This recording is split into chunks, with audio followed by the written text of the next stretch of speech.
देखिए, एक तो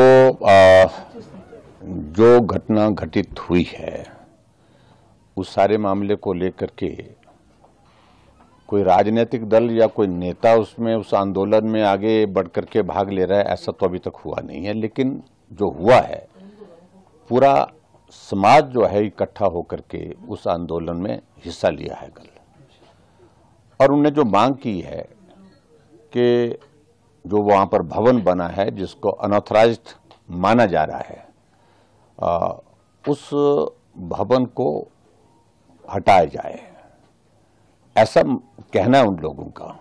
लेकिन जो टेक्निकल सारी चीजें हैं, उन सारी चीजों में जाकर के कानून के दायरे में क्या कर सकते हैं, ये विषय जरूर होगा। लेकिन बार बार मुख्यमंत्री जी इस सारी चीज को दाएं बाएं करने की कोशिश कर रहे हैं। जन भावनाओं का सम्मान, मुझे लगता है कि ये भी आवश्यक है। कानून व्यवस्था ये प्रदेश सरकार का दायित्व है, उस दायित्व का निर्वहन उनको करना है। लेकिन फिर भी उसके बावजूद अगर वो अनऑथराइज्ड है और उसमें बड़े स्केल पर जो है वो कंस्ट्रक्शन हुई है, तो उसके पैरामीटर एक जैसे नहीं हो सकते हैं, क्योंकि मैसिव कंस्ट्रक्शन हुई है, मैसिव वो उसका बिल्डिंग का स्ट्रक्चर है। तो अनऑथराइज्ड किसी ने छज्जा बढ़ा दिया, किसी ने थोड़ी बहुत वायलेशन कर ली, वो समझ में आता है। लेकिन ये बहुत मैसिव स्ट्रक्चर है, और मैसिव स्ट्रक्चर के खिलाफ मुझे लगता है कि तुरंत इसमें कार्रवाई करनी चाहिए।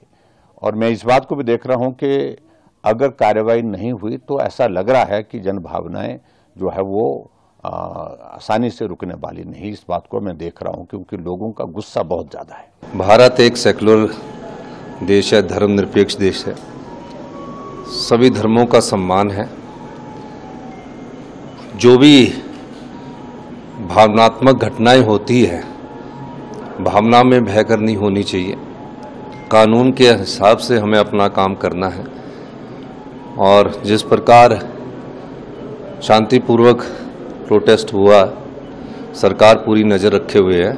और अभी मैं अधिकारियों को भी दिशा निर्देश दिए कि शांति बनाए रखनी है, और जो भी आगे कानून के आधार पर जो भी कार्रवाई अगर करनी होगी हम उसको करेंगे।